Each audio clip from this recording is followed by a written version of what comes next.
Assalamualaikum warahmatullahi wabarakatuh.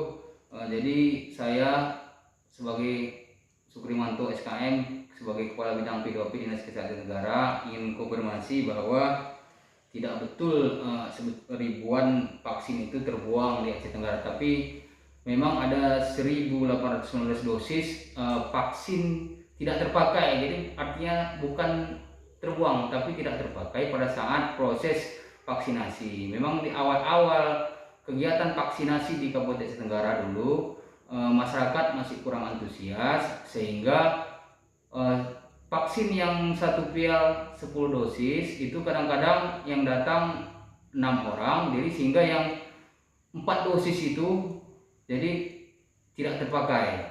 Jadi karena masa daya tahan vaksin Sinovac setelah dibuka vial itu jadi hanya berkisar 6 jam. Selanjutnya juga kemarin jadi banyaknya vaksin, masyarakat yang hadir itu juga belum tentu bisa divaksin karena ada berbagai macam kendala. Misalnya kalau demam tinggi di atas 37,5 itu tidak bisa divaksin, atau dia lagi hipertensi juga tidak bisa divaksin. Jadi memang ada sisa-sisa vaksin itu yang setelah disuntikan dalam vial itu ada dosis yang otomatis tidak bisa dipakai.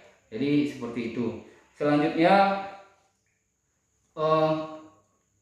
untuk saat ini ya realisasi vaksin kita dari 167.728 sasaran kita sudah mencapai 32.484 atau 19,30% masyarakat sudah terlayani. Jadi terima kasih kami ucapkan kepada pihak-pihak yang sudah membantu terhadap pelaksanaan vaksinasi di Aceh Tenggara, terutama pihak TNI Polri yang aktif ya, Babinsa, Babinkamtibmas yang aktif menjemput bola ke masyarakat, sehingga sekarang antusiasme masyarakat sangat meningkat ya, sehingga vaksin ya jarang terbuang. Apalagi sekarang vaksin kita itu Sinovac itu sudah ada kemasan baru, yaitu 1 vial 2 dosis, sehingga ya vaksin yang tidak terpakai terbuang itu sangat minim sekali. Jadi memang awal-awal dulu itu ada vaksin yang tidak terpakai, itu jadi kumulatif dari saat pertama pelaksanaan vaksin ya sampai saat ini, itu yang masuk di